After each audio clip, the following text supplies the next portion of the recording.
안녕하세요. 저는 경기에 살고 있는 30대 여자입니다.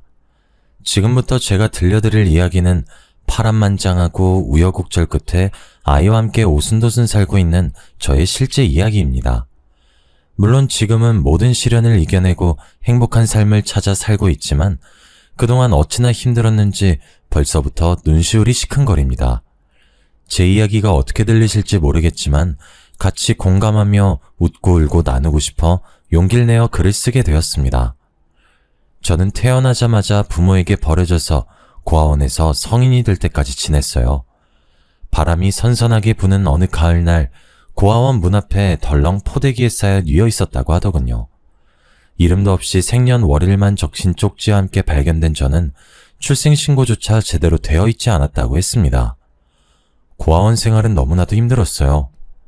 정신적인 부분으로 힘들었다기보단 제대로 먹지 못하여 늘 배가 고팠고 낡은 옷을 서로 물려입고 돌려입다 보니 자연스럽게 학교 생활에서도 주눅이 들게 되더라고요. 깡마른 몸에 수더분한 몰골이 친구들 사이에 자연스러운 놀림거리가 되었습니다. 중학생이 되어 사춘기가 찾아오자 저의 행색은 더욱이 비난받기 일쑤였고 고아원의 환경상 매일 씻지 못하여 따돌림을 당하게 되었습니다. 아무래도 친구들은 화장도 시작하고 꾸미는 것에 재미를 붙여 너도 나도 유행을 따라가기 일쑤였지만 저는 그럴 형편이 되지 않았기 때문이었습니다. 고아원에 돌아가면 항상 어린 동생들을 돌보아야 했고 시설에 오래 머물 수 없다는 것을 잘 알았기에 일거리를 찾아다녔습니다. 생활력이라도 있어야 먹고 사는데 문제가 없다고 생각했기 때문이었습니다. 공부할 시간이 부족할 정도로 고아원 살림에 보탬이 되려 했고 자연스럽게 성적도 바닥을 기게 되었죠. 그러니 같은 반 친구들은 저를 더욱 만만하게 보게 되었습니다. 중학교 시절이 지나가고 고등학생이 되자 왕따의 형태는 더욱 악랄함을 띄우게 되었어요. 일반적인 놀림이 아닌 괴롭힘이 시작되었죠. 책상과 의자는 늘 복도 밖으로 나가 있기 일쑤였으며 하루하루가 지옥 같았습니다. 선생님과 상담을 해보기도 했으나 네가 좀 씻고 다니면 되지 않겠냐? 라는 상처뿐인 대화만 오갔습니다. 저는 자연스럽게 사람에 대한 공포가 생겼고 성인이 되어서도 대인공포증을 이기지 못했습니다. 고등학교를 어떻게 졸업했는지도 모르게 연말은 바빴습니다. 저는 성인이 되었고 자연스럽게 고아원을 퇴소해야 했기 때문입니다. 고등학교 졸업식은 상상도 하지 못했고 저는 바로 취업이 가능한 일자리를 찾았습니다. 하지만 대인공포증이라는 게 얼마나 무서운 일이던지 사람을 마주하는 일은 문득 찾아오는 호흡곤란과 식은땀 경련 때문에 오래 일을 할 수 없었습니다. 저는 여러 아르바이트를 했지만 채 한 달을 채우지 못하고 그만둔 일자리들도 수두룩했습니다. 결국 사람의 얼굴을 마주하지 않아도 되는 일을 찾다 보니 콜센터에 취업을 시도했습니다. 콜센터는 통화로만 상담이 이루어지기 때문에 꽤 큰 오픈마켓 회사였으나 취직이 바로 가능했고 업무로 투입되었습니다. 하지만 어리석게도 저는 고객 상담을 우습게 알았기에 그 일이 얼마나 힘든 일인지 알지 못했습니다. 보통 상담 전화를 하게 되면 반품이나 교환 혹은 배송 문의로 전화들을 많이 한다고 생각했는데 전혀 아니었습니다. 오히려 반품, 교환, 배송 문의가 들어오면 기분 좋은 상담을 마칠 수 있을 정도였죠. 콜센터에서 일해보신 적 있으신 분들은 공감해 주시겠지만 다짜고짜 욕부터 하는 고객님들, 안 되는 걸 되게 해달라는 고객님들, 배송이 늦게 온다고 전액 보상은 물론이고 물건도 오늘 내로 가져오라고 소리 지르는 고객님들까지 아주 다양한 고객들을 마주하다 보니 자연스럽게 저도 감정이 피폐해지더라고요. 일상생활에서 전화 받는 일이 기피될 정도였으니 얼마나 감정노동이 심했는지 짐작이나 가실까요? 성인의 사회란 이렇게나 무서운 것이었나? 학생의 울타리 안에서 보호받을 때가 행복했구나 하며 하루하루를 보냈습니다.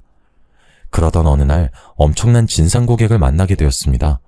상담 전화가 연결되자마자 다짜고짜 소리를 지르며 배송 온 물건이 다 파손되었는데 아이 이유식이었다고 어떻게 할 거냐고 소리를 지르더군요.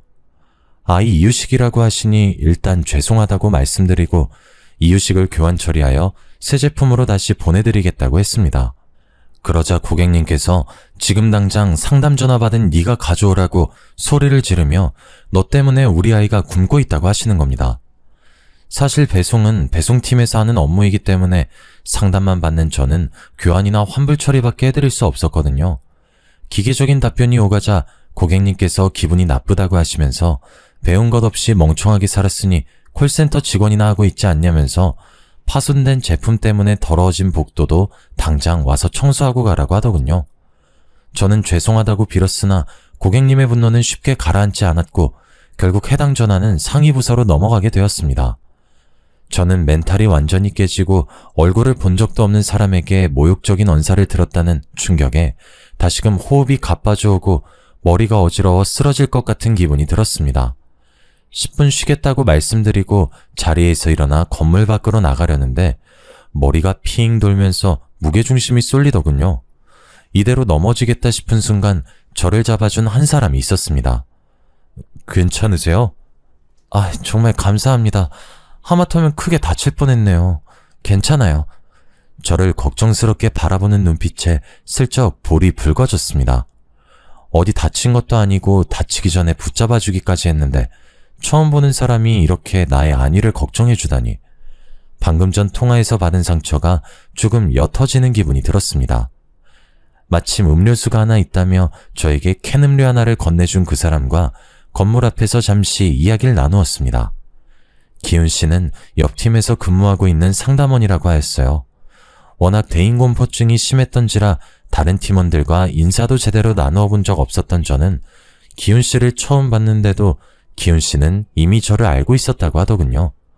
나이도 워낙 어린데다가 일도 꼼꼼하게 처리하는 것 같아서 우리 팀으로 왔으면 좋겠다 하고 생각했다고 하면서요. 저는 태어나서 처음 받아보는 남자의 호의에 금방 빠져들고 말았습니다. 서로 전화번호를 교환하고 퇴근 후 한잔하자는 약속까지 금세 잡았죠. 매일 눈인사를 주고받으며 퇴근 후에 가볍게 산책을 시작으로 술 약속까지 시간을 보냈습니다. 자연스럽게 기훈 씨와 손을 잡기 시작했고 헤어짐이 아쉬워 함께 밤을 지내기도 했습니다. 그렇게 자연스럽게 연인 사이가 되었어요. 남자친구라는 존재는 생각보다 저에게 매우 큰 존재였습니다. 세상이 달라 보이고 아침에 일어나 출근하는 길이 너무나도 새로웠습니다. 콜센터 진상을 만나도 기분 좋게 웃어넘길 수 있게 해준 존재가 바로 기훈 씨였습니다. 집에 가는 게 아쉬워서 기훈 씨와 함께 저의 작은 월세방에서 지내기 시작했습니다. 아침에 눈을 뜨면 자고 있는 기훈 씨가 보였고 출근 전 아침밥을 차려주는 게 그렇게 행복한 일인지 몰랐습니다. 그 사람이 일주일에 2-3번 집에 갈 땐 아쉬워 밤에 잠을 이루지 못할 때도 많았습니다. 이 사람과 함께라면 평생을 맡길 수 있겠다 싶을 정도로 저를 아껴주고 사랑해 주었죠. 저는 이 사람을 철석같이 믿었습니다. 기훈 씨가 피임을 하지 않아도 그저 그 남자의 사랑한다는 말 한마디에 허락해주곤 했죠. 그렇게 같이 지낸 지 2달이 채 되지 않은 시간이 흘렀을 때 저의 몸에서 이상 신호를 보내더군요. 저는 모든 게 처음이라 그게 무슨 증상인지 몰랐습니다. 약간의 미열과 어지러움, 울렁거림. 저는 감기인 줄 알고 감기약을 먹으며 버티기도 했죠. 그러다 문득 깨달았습니다. 제가 몇 달째 생리가 없다는 사실을요.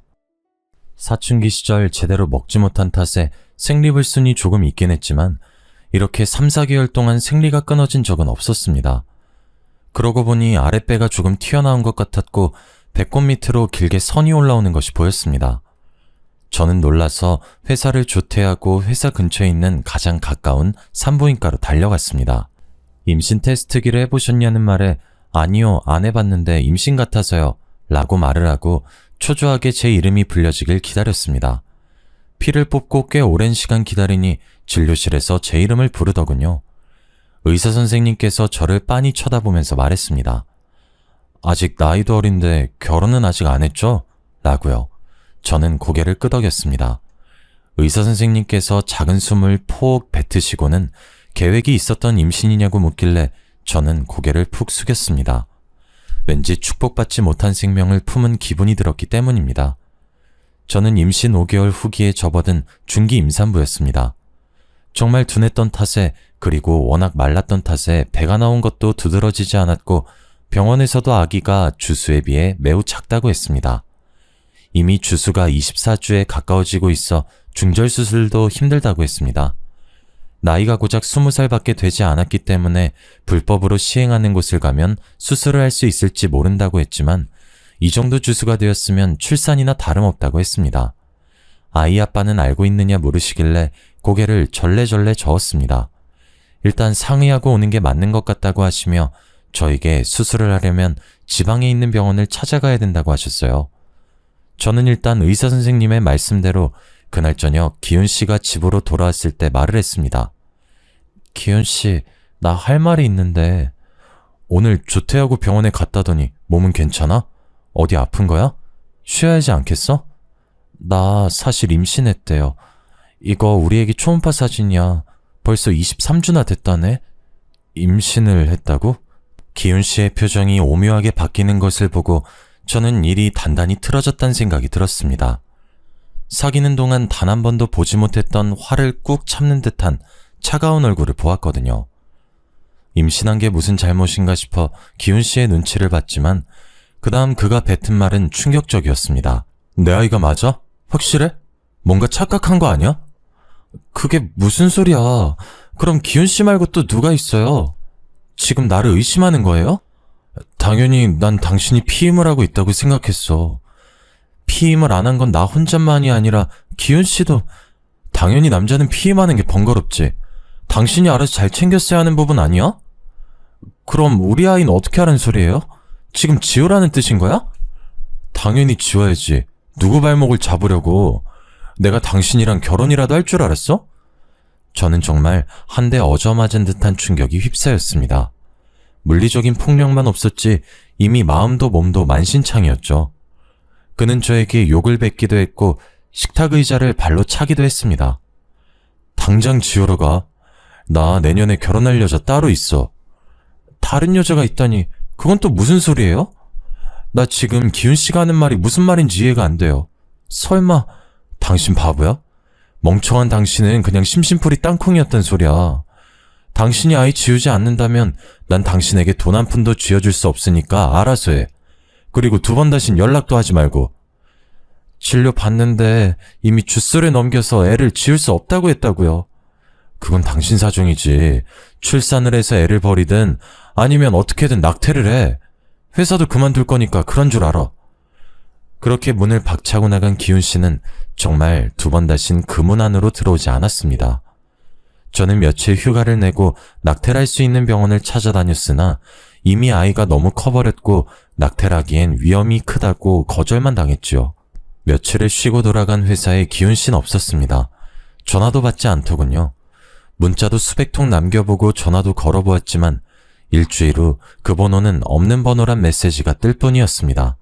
임신 사실을 안 후 배가 티나게 불러오고 살도 꽤 붓기 시작했습니다. 저는 어쩔 수 없이 회사에 사표를 내고 월세방을 정리한 후 얼마 없는 돈으로 미혼모 센터에 입소하게 되었습니다. 생각보다 저만큼 힘들게 임신을 하고 출산을 강행하는 여성분들이 많더군요. 저는 그곳에서 마음의 안정을 찾기 위해 노력했습니다. 그렇게 아이는 40주를 꼬박 채운 어느 날 우렁찬 울음소리와 함께 태어났어요. 제가 버려졌듯 아이를 두고 나쁜 생각도 여러 번 했지만 작고 소중한 아이가 살겠다고 우는 모습을 보니 차마 발걸음이 떨어지지 않더군요. 저는 그렇게 아이를 키우겠다고 결심했고 몸조리도 제대로 하지 못한 채 일자리를 찾아 나섰습니다. 그래도 나라의 복지가 참 좋다 싶었던 게 출산했다고 출산지원금과 양육수당이라는 게 지원되더라고요. 그리고 미혼모라는 이유로 어린이집 대기도 1순위로 선정되기도 하고요. 정말 운이 좋게도 아이가 8개월이 지났을 무렵 미혼모 시설 퇴소와 함께 어린이집에 자리가 나서 아이를 보낼 수 있게 되었습니다. 어린이집에 종일 아이를 맡기고 저는 일단 닥치는 대로 자빌부터 시작했습니다. 처음에는 상가 근처에서 음식을 배달하는 일부터 시작했습니다. 상가 특성상 점심시간에 백반을 배달시켜 먹는 경우가 많았고 저는 설거지를 하면서 배달 일도 함께하여 시급도 꽤 많이 받을 수 있었습니다. 그렇게 푼돈을 한두 푼 모으면서 눈여겨본 옷들을 하나둘 사모으기 시작했습니다. 처음에는 도매로 떼어온 옷들을 중고물품 파는 곳에 한두 개씩 팔기 시작했는데 반응이 꽤 괜찮더라고요. 그래서 SNS를 이용한 옷 장사를 시작했습니다. 판매 건수가 처음에는 한두 건으로 시작해서 10건, 20건, 100건이 넘어가자 세금 문제도 걸리고 현금 영수증을 요구하는 사람들이 늘어나 저는 본격적으로 창업 준비를 시작했습니다. 아직 20대 초반인 나이라 힘도 팔팔했고 의욕도 넘쳤습니다. 쇼핑몰을 창업하기까지 꽤 큰 돈이 들어갔지만 아이와 살고 있는 반지하 월세방을 창고처럼 이용하며 물품을 팔기 시작했습니다. 그래도 그동안 어깨너머로 보았던 옷들이 큰 도움이 되더군요. 역시 꾸준함과 성실함은 배신하지 않는 걸까요? 2년 정도 지나니 저는 정말 잘 나가는 쇼핑몰 사장님이 되어 있더라고요.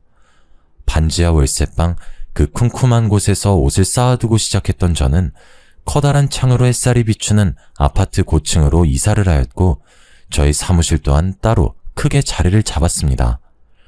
이제 더 이상 옷이 습기를 먹을까 냄새가 나지 않을까 하는 고민은 하지 않게 되었습니다. 직원도 없이 혼자 발품부터 배송까지 전부 도맡아 했던 제가 디자인팀, 배송팀, 관리팀, 직원을 여럿 두고 일하는 사장님이 되었습니다. 그러던 어느 날 저의 성공일기를 취재하고 싶다는 여성 잡지 에디터님의 요청이 있었고 저는 기꺼이 그 인터뷰에 응했습니다. 저의 과거부터 성공하기까지 상세하게 나열하진 않았지만 큼지막한 사건들이 잡지에 실렸고 저의 단단함을 보고 응원해주신 분들로 인해 쇼핑몰은 더욱 잘되기 시작했죠. 그렇게 가난하고 힘들었던 제가, 대인기피증의 왕따였던 제가 이제는 그 모습을 다 벗어던지게 된 겁니다. 문제는 제 인터뷰를 본 기훈 씨에게 연락이 오기 시작했다는 겁니다. 오랜 시간 만났다는 그 여자친구와 결혼을 했으나 결국은 이혼을 하게 되었고 그동안 저를 그리워했다. 심지어 그렇게 지우라고 난리치던 아이까지 보고 싶다고 하는 겁니다. 저는 딱 잘라 거절했습니다만 친자가 일치할 경우 자신에게도 친권이라는 게 있다고 하면서 아이를 데리고 가겠다고 협박을 하였습니다.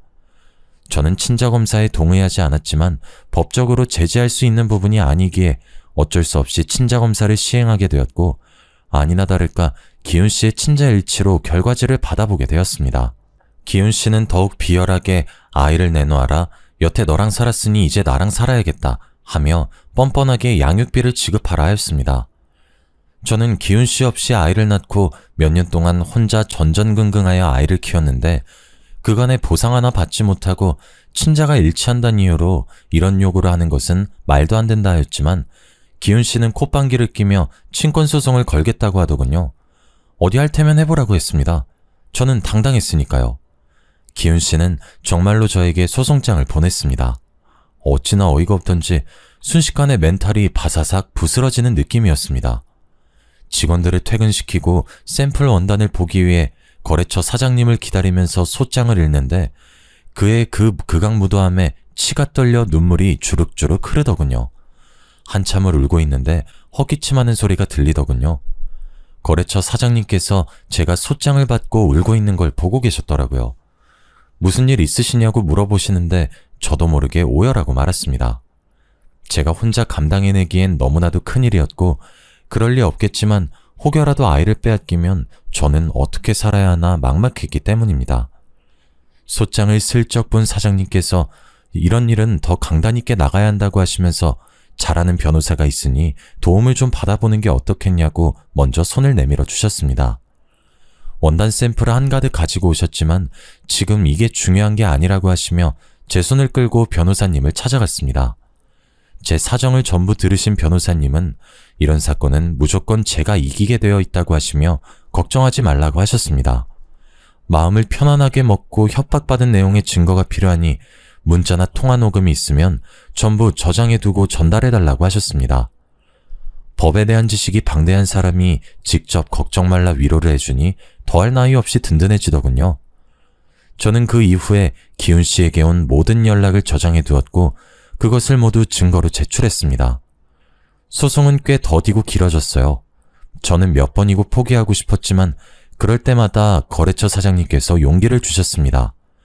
이런 일로 무너지면 아이도 뺏기고 일도 손 놓게 된다고 하시며 여기서 꼭 버텨야 한다고 하셨습니다. 제가 혹여나 나쁜 생각을 가지기라도 할까봐 만사 제쳐두고 제 옆에서 저를 묵묵히 지켜봐 주시더라고요. 사장님은 저보다 나이가 꽤 많았지만 그 부분이 더 의지되기도 했습니다. 어린 저와 다르게 세상의 이치를 많이 알고 계신 것 같았거든요. 제가 우울해할 때마다 맛집을 찾아서 데려가 주기도 하고 사무실 안에만 콕 틀어박혀 있을 땐 바람 쐬자며 드라이브도 시켜주시고 우린 그렇게 오랜 시간을 함께 했습니다. 소송이 1년쯤 안 되었을 때 마무리가 되었는데 그때까지 매일 저에게 안부를 묻고 저를 기다려준 사장님께 저도 모르게 마음이 쏟아지더라고요. 당연히 소송은 승소하였습니다. 친권과 양육권 모두 제가 가져올 수 있게 되었고 친부인 기훈 씨는 저에게 양육비를 지불하라는 판결을 받았죠. 기훈 씨는 그런 결과를 받아들이지 못하고 저에게 몇 번 더 연락을 시도했으나 사장님께서 모든 연락을 막아주셨고 변호사님께서도 법적으로 조치를 취할 수 있다고 언제를 주셨습니다. 기훈 씨는 예상치 못한 반격에 양육비는커녕 1원 한 푼 주지 않고 그대로 연락을 끊고 잠수를 타더라고요. 제가 저런 찌질한 사람을 사랑했었다니, 나의 하나뿐인 소중한 아이의 친부라니 진절머리가 나더라고요. 또 한 번 시련을 이겨낸 저는 정말 돌멩이처럼 단단한 사람이 되었다고 생각했습니다. 그 일이 일어나기 전까지 말이죠. 저는 사장님과 진지한 만남을 가졌습니다. 저희 아이와도 잘 놀아주고 정말 애정을 듬뿍 담아 대하는 것이 느껴졌기 때문입니다. 지나칠 만큼 과분한 사랑에 가끔 이질감이 느껴지기도 했습니다만 워낙 나이 차이가 있는지라 그 나이의 감성을 제가 따라가지 못한다고 생각했죠. 어느덧 아이가 7살이 되고 저에게 가끔 "난 왜 아빠가 없어요?" 하고 물을 때마다 꼭 죄인이 된 기분이 들었습니다. 이 사실을 사장님도 알고 있었어요. 저는 아이에게 얼머부리기 바빴지만 사장님은 조금 달랐나 봅니다. 저에게 청혼을 하더군요. 오브 다이아 반지를 내밀며 저에게 결혼해줬으면 좋겠다고 하는데 그 반지가 제 손에 꼭 맞아서 들어가더군요. 처음 받아보는 반지에 눈물이 왈칵 쏟아졌습니다. 직원들에게도 꽤나 축하를 받았어요. 그렇게 결혼합시다 라는 말과 함께 결혼 준비가 시작되었습니다. 처음 하는 결혼식이다 보니 준비할 게 한두 가지가 아니더군요. 얼른 시댁 어르신께 인사를 드리는 게 먼저여서 잔뜩 긴장을 한 채 인사를 드리러 갔습니다. 아니나 다를까 과묵하신 시부는 눈빛에서 저를 탐탁지 않아 하는 것이 느껴졌고 시모는 대놓고 말씀하시더군요. "아무래도 우리 아들은 초혼인데 너네 딸린 여자다 보니 썩 반갑진 않구나." 저도 제가 우민 씨와 꼭 맞는 사람이라고 말씀드릴 순 없지만 누구보다 내주 열심히 하면서 잘 살겠습니다. 그래도 돈은 좀 있다고 하니 구색은 제대로 맞춰줬으면 좋겠는데 그 정도는 내가 바래도 되겠지? 제가 어떤 걸 준비하면 될까요? 예단 말씀하시는 거죠?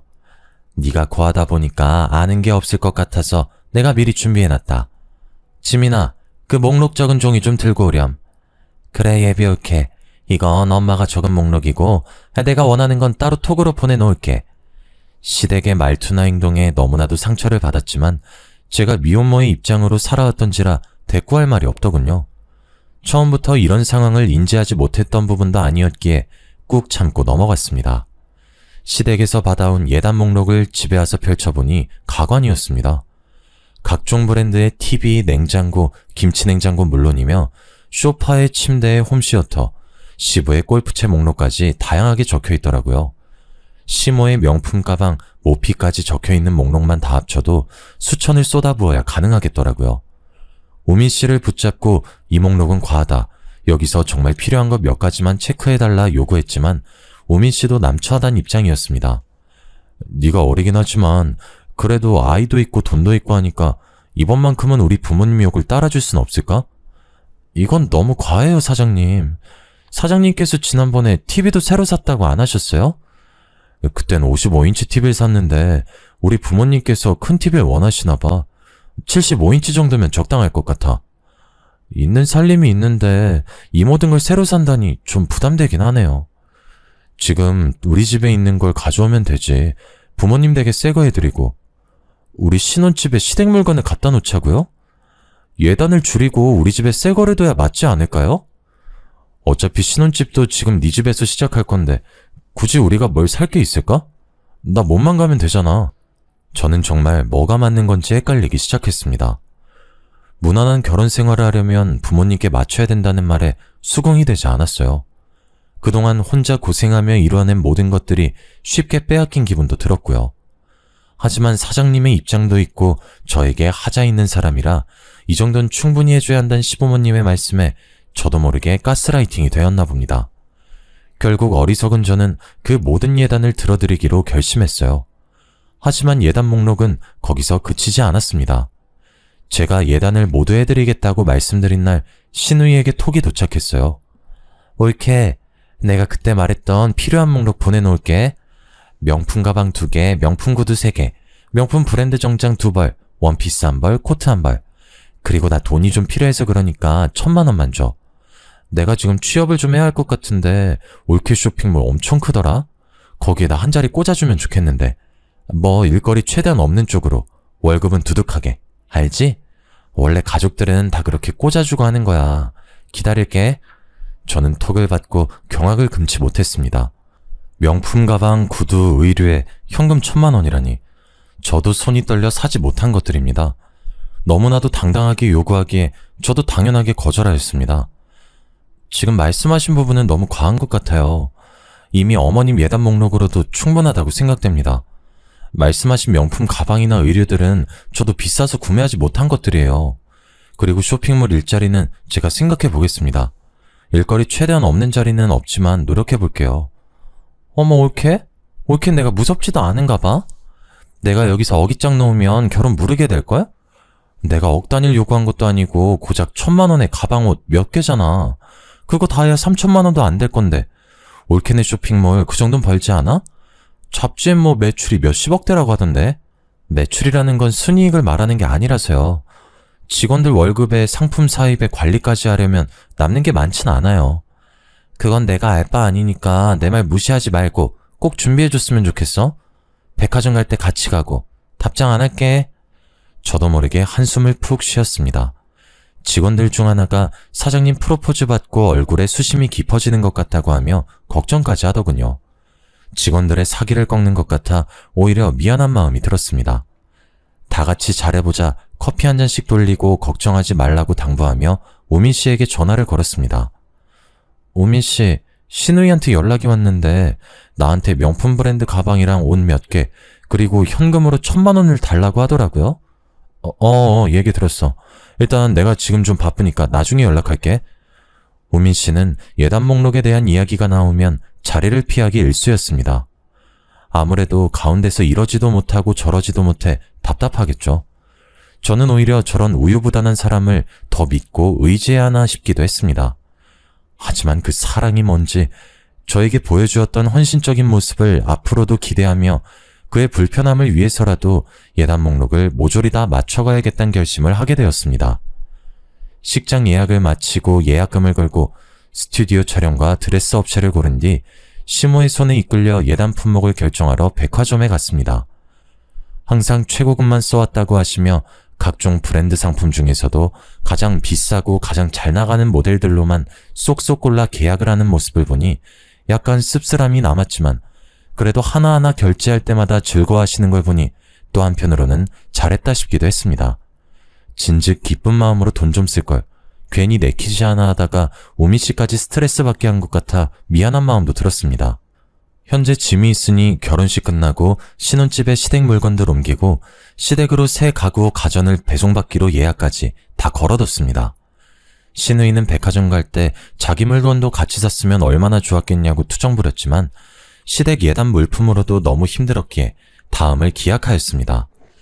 하나하나 잘 풀려가고 있다고 생각이 들었지만 진짜 복병이 시작되었습니다. 쇼핑몰에 한 자리 달라던 신우이가 하루도 빠짐없이 사무실에 출근을 했기 때문이죠. 사무실 주소도 알려주지 않았는데 어떻게 검색을 해서 찾아온 건지 우미 씨를 추궁했지만 우미 씨도 알려준 적 없다고 선을 그었습니다. 진실은 아무도 알 수 없지만요.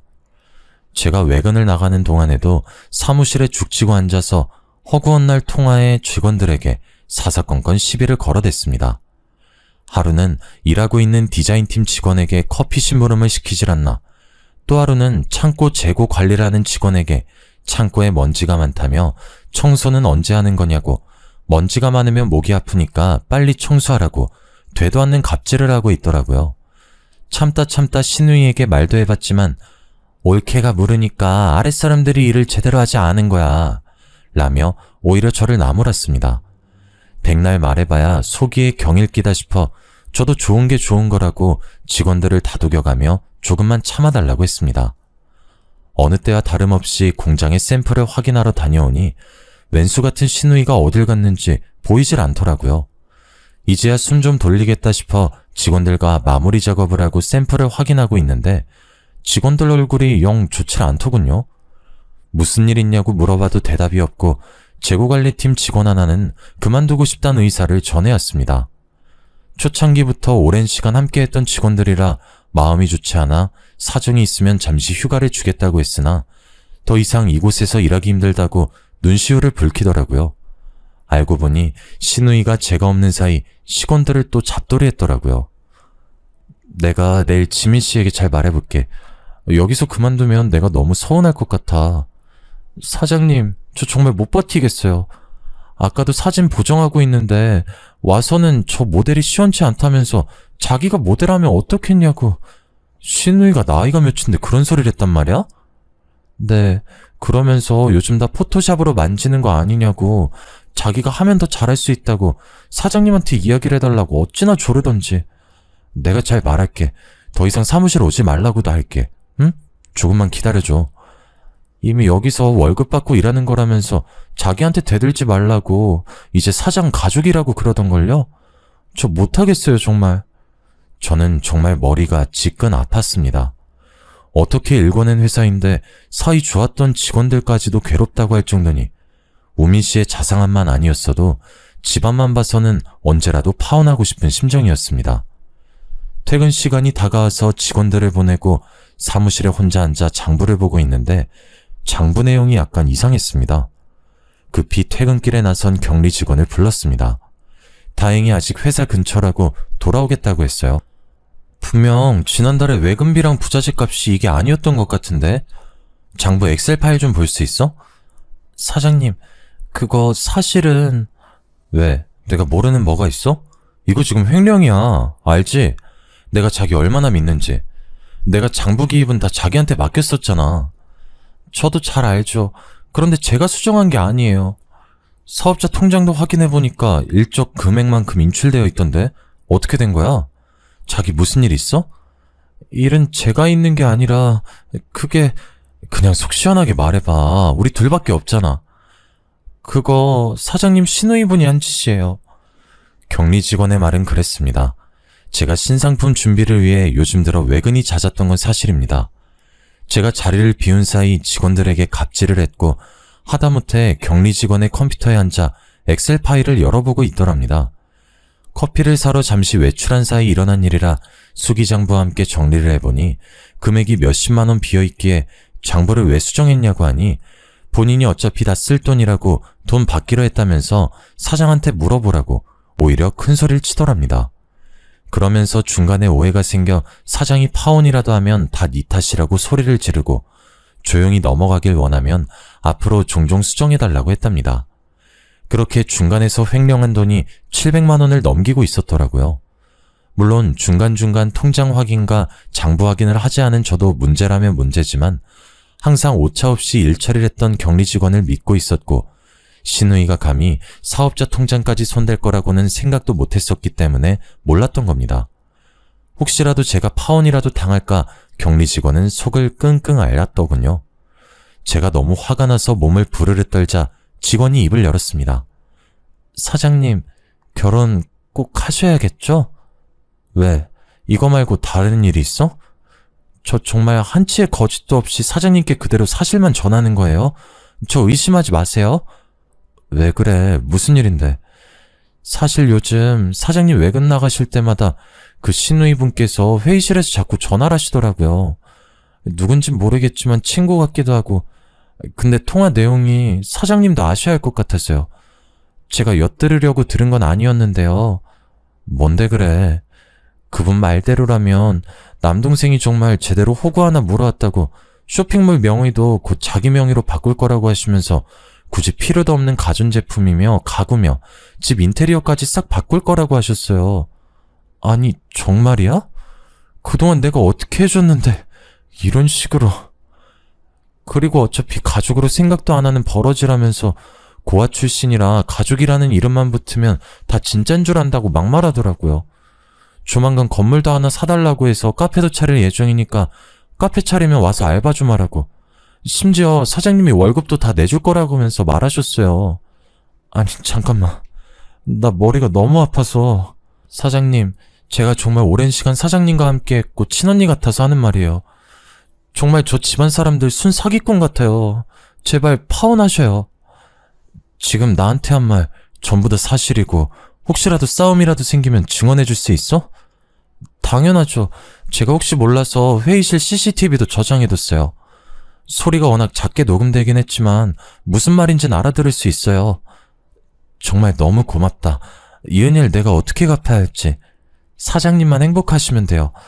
어서 빨리 저 썩은 집안에서 탈출하시길 바랄게요. 저는 격리 직원에게 CCTV 영상이 담긴 USB를 받았습니다. 그간 횡령해간 증거가 담긴 장부 원부 또한 들어있었습니다. 이제 일말의 정도 다 떨어졌고 우민 씨가 손이 발이 되도록 빈다 해도 되돌아갈 생각이 들지 않았습니다. 이제서야 콩깍지가 벗겨진 거였죠. 그날 저녁 퇴근을 하고 아이와 함께 시간을 보내면서 아이에게 다시 한번 미안하단 말을 했습니다. 아빠가 생길 거라고 좋아했었는데 들어주지 못할 것 같다고 하니 아이가 저를 꼭 안아주더군요. 나는 엄마만 있으면 돼. 엄마를 제일 사랑해. 라고 하면서요. 한참을 울다 마음을 정했습니다. 저는 그날 주말 시댁과의 식사 자리까지 기다렸습니다. 한 번에 터뜨리는 편이 좋을 것 같았어요. 주말이 오기 전 백화점에 들러 예약해두었던 가구와 가전을 모두 취소했습니다. 가전제품은 아직 상품을 받지 않아 전액 환불이 가능했고 가구 상품 중 일부는 주문 제작 상품이라 예약금을 날리긴 했지만 모두 취소하고 나니 마음이 편안했습니다. 그 후엔 웨딩 플래너에게 위약금을 주고 스튜디오와 드레스 메이크업, 식장 모두 취소했습니다. 그 정도 금액은 아깝지도 않더라고요. 다행히 백화점에서도 웨딩 플래너도 우민 씨에겐 따로 연락하지 않은 것 같았습니다. 아무렇지 않게 주말에 소고기를 먹자고 우리 부모님 몸보신 좀 하셔야겠다고 괜찮은 강남에 고깃집 예약을 해놓으라고 연락이 왔더군요. 경기도에서 강남 가려면 꽤 먼 거리인데 데이트할 땐 한 번도 안 가던 동네를 자기 부모님 몸보심해야 한다고 가자고 하니 화가 나더라고요. 이래서 콩깍지라는 게 무서운 건가 하는 생각도 들었습니다. 하지만 마지막 만남이니 최후의 만찬을 프라이빗하고 비싼 곳에서 보내도 괜찮겠다 싶었습니다. 어차피 제가 계산할 마음은 하나도 없었거든요.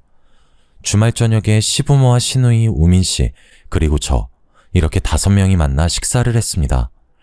1인분에 10만원에 달하는 고기를 어찌나 추가하던지 돈 100만원 넘게 나올 텐데 속 깨나 쓰리겠다 싶었어요. 배가 불러오자 시모가 이야기를 꺼내더라고요. 예, 내가 이 동네에 좋은 자리를 하나 받았는데. 어떤 자리요? 에휴, 답답해라. 고아라서 그런가 말귀를 척척 알아듣질 못해. 무슨 자리겠어? 부동산이지. 직원이 전해주었던 카페 이야기를 하더라고요. 아무튼 값이 좀 나가긴 하지만 너야 능력 되잖니?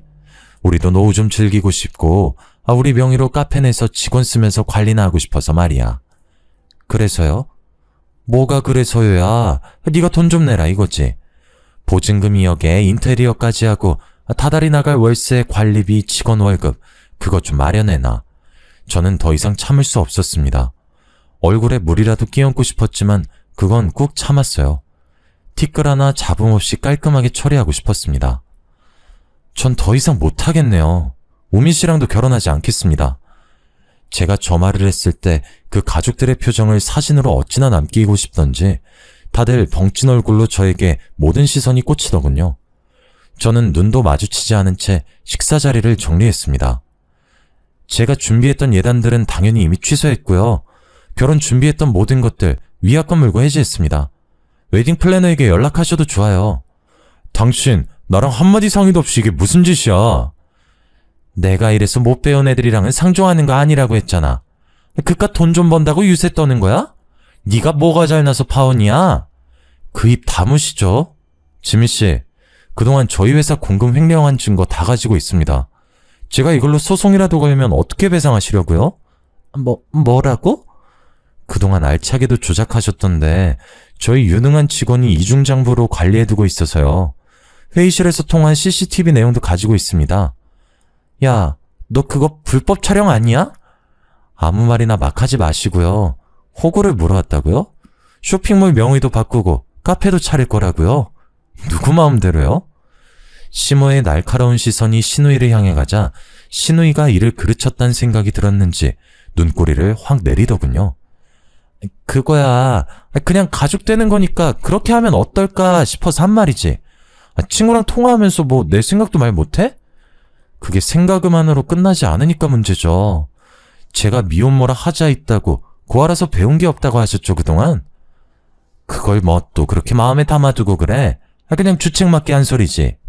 배운 게 없고 하자 있는 사람이라 제 맘대로 하려고요. 더 이상 우미 씨랑 결혼 준비 못 하겠고요. 앞으로 저희 사무실에도 찾아오지 마시고요. 혹시라도 저한테 연락한다거나 절 찾아온다거나 하면 경찰에 바로 신고하고 고소 준비할 테니까 그런 줄 아세요. 그 가족들 모두 아무 말도 못하고 우물쭈물해 있는 사이 저는 가방을 들고 일어섰습니다. 제가 파혼하는 마당에 계산까지 해야 할까요? 제가 먹은 건 별로 없지만 잘 먹었습니다. 그렇게 저는 뒤도 돌아보지 않고 그 자리를 박차고 나왔습니다. 속으로 어찌나 통쾌하던지 얼른 집에 가서 아이랑 치킨이나 시켜 먹어야겠다고 생각했습니다. 집에 도착해서 치킨을 주문하고 아이랑 같이 기다리고 있는데 벨이 띵동 울리더군요. 치킨인 줄 알고 문을 열었더니 우민 씨가 있었습니다. 분명 찾아오지 말라고 경고했는데 우민 씨는 이 상황이 도리어 화가 나는지 저에게 다짜고짜 소리를 지르더군요. 저도 지지 않고 맞서 싸웠습니다. 아이 앞에서 할 행동은 아니지만 저도 눈에 보이는 게 없었거든요. 세상 물정 모른 거 걷어줬더니 이게 무슨 짓거리야? 우민 씨가 뭘 모르는 거지. 내가 왜 10살이나 많은 늙은이한테 시집가면서 재물까지 갖다 바쳐야 돼? 뭐가 어째? 내가 찾아오면 경찰에 신고한다고 했지. 찾아오지 마. 너만 신고하는 게 아니라 니네 누나도 횡령죄로 깜빵살이 시킬 거니까. 알았어? 이게 오냐오냐 하니까 누가 누굴 오냐오냐 해. 당신이 나 호구라고 하고 다닌 거, 돈 때문에 나한테 들러붙은 거 이미 다 알고 있어. 사기 결혼으로 모든 위약금부터 스토킹 신고까지 당하고 싶지 않으면 당장 꺼져. 저는 그대로 문을 쾅 닫았습니다. 두어 번 벨을 더 누르는 소리가 들리고 문을 쾅쾅 두드리는 소리까지 났지만 제가 받아주지 않으니 집으로 돌아간 것 같았습니다. 다음날 출근을 하여 직원들에게 그동안 있었던 일에 대해 솔직하게 말하고 진심으로 사과했습니다. 그만두겠다는 직원은 엉엉 울면서 좋지 않은 소식이면서도 너무 좋은 소식이라고 그 나쁜 인간들 천벌받을 거라고 그러더라고요. 격리 직원은 아침부터 편의점에 가서 혹시 찾아올지도 모르니까 다 같이 소금이나 뿌리자고 소금 한 봉지를 사왔더라고요. 2번 다시 찾아오지 말라고 했으니 그걸 쓸 일은 없을 거다 했는데 점심시간이 지나자 우민 씨와 신우이가 정말 찾아온 게 아니겠어요? 당장 꺼지라고 소리 지르고 직원들은 경찰에 신고하겠다고 엄포를 놓고 대치하는 상황에서 정말로 격리 직원이 소금을 푹 찢어버리더라고요. 신우이와 우민 씨 얼굴에 정면으로 소금을 확 뿌리면서 사기죄랑 횡령죄가 얼마나 무서운 건지 아냐고 당신네들 당장 변호사 알아보라고 했어요. 정말 사이다 한 캔을 원샷한 기분이었습니다. 소금을 탈탈 털어내며 고소당할 게 정말 무서웠는지 모두 묻어주면 2번 다시 찾아오지 않겠다고 약속하더라고요. 변호사 공증이 필요하면 공증까지 받겠다. 대신 CCTV 영상과 장부 기록은 지워달라고 하길래 평생 나타나지 않으면 그 일이 밝혀지지 않을 거다라고 서로 합의했습니다. 그 일이 생긴 뒤로 저는 남자라면 아주 치를 떨었습니다. 근 몇 년 동안은 일에만 매달렸던 것 같아요. 직원들과는 더욱 돈독해졌고 제 나이는 30을 넘겼습니다. 체력적으로 힘이 붙이는 것 같아 배드민턴이라도 쳐볼까 하는 마음에 동네 동호회에 가입을 했고 매일 퇴근하고 오후에 배드민턴을 치곤 했습니다. 동호회에 속한 사람은 대략 30여 명이었는데 알고 보니 동호회 전통이 한 달에 한두 번 주말에 봉사활동을 가는 거였어요. 저는 아이와 시간을 보낼 겸 몇 번 거절했지만 수차례 거절했던 터라 더는 민망해서 안 되겠다 싶어 주말 봉사활동에 참가하겠다고 했습니다. 단톡방으로 봉사활동 주소를 받았는데 어딘가 기억에 있는 주소였습니다. 핸드폰으로 검색해보니 우연의 일치인지 제가 어린 시절을 보냈던 그 보육원 주소였어요. 정말 사느라 바빠 까마득히 잊고 있었는데 마음 한켠이 뜨겁게 울컥거리더군요. 주말 아침 일찍 보육원으로 가니 정말 예전 모습 그대로더라고요. 낡은 시설에 꾀지지한 아이들의 모습까지도요. 유년 시절을 보내며 힘들었던 기억이 솟구치고 옷을 돌려 입고 제대로 씻지도 못하고 먹지도 못했던 그때가 떠올랐어요. 저는 원장 선생님과 진득한 이야기를 나누었고 그곳을 정기적으로 후원하기로 했습니다. 사춘기가 지난 아이들의 옷도 정기적으로 기부하겠다고 했고요. 적어도 보육원에서 자랐다고 무시받고 멸시받는 일은 더 이상 없었으면 하는 마음에서 시작한 일이었습니다. 이런 제 모습을 지켜보던 동호회 회원님 한 분이 저에게 엄지손가락을 척 올리더라고요. 쉽지 않은 결정이었을 텐데 후원까지 하는 모습이 참 멋지다고요. 저에게 존경이란 단어를 쓰더라고요. 조금 쑥스러웠지만 그분에게 저의 이야기를 해주었습니다. 저는 보육원에서 자랐고 그로 인해 힘든 학창시절과 사춘기를 겪었다고요. 더 이상 저와 같이 마음이 아픈 아이들이 없었으면 하는 마음이 든다고 덧붙였습니다. 그러자 그분도 아주 놀라며 저에게 말하더라고요. 지금 봉사활동으로 온 곳은 아니지만 본인도 보육원 출신이라고, 저의 말에 충분히 공감이 간다고 하며 보육원 출신이란 이유로 무시받았고 결혼도 번번이 무산되었다고 했습니다. 저희는 그때 처음 서로의 눈을 마주보게 되었습니다. 말로 뱉지 않아도 느껴지는 그런 통함이 있었다고나 할까요? 제 이야기가 너무 길었던 것 같아요. 그동안 겪었던 드라마 같은 이야기를 글로 풀어내려니 조금 장황하게 설명되기도 한 것 같네요. 마지막 이야기를 조금 궁금해하실 것 같아 살짝 더 풀어보자면, 그분과 저는 그렇게 한 달에 한 번 꼭 같이 봉사활동을 다녔고 차근차근 서로를 알아가고 이야기를 써내려갔습니다. 아픔을 공감하고 보듬어주고 헌신적으로 사랑을 주고 물질적인 걸 요구하는 사이가 아닌 서로를 둥글게 안아주는 존재로 발전했습니다. 그렇게 취미와 봉사를 함께하는 시간 동안 인간적인 모습을 보았고 끌렸답니다. 저 프로포즈 받았어요, 그분에게. 그래서 곧 결혼합니다. 서로 주고받을 시댁 친정도 없고 나의 아이를 마음으로 품어준 그 사람과 미래를 함께 멋지게 그려보려고 합니다. 시련을 겪고 아픔을 딛고 일어나서 내 삶을 찾다 보니 결국 이렇게 운명의 반쪽을 만나게 되네요. 우리 모두 지금의 아픔을 잘 이겨내어 행복한 삶을 살았으면 좋겠습니다. 긴 글 읽어주셔서 감사합니다.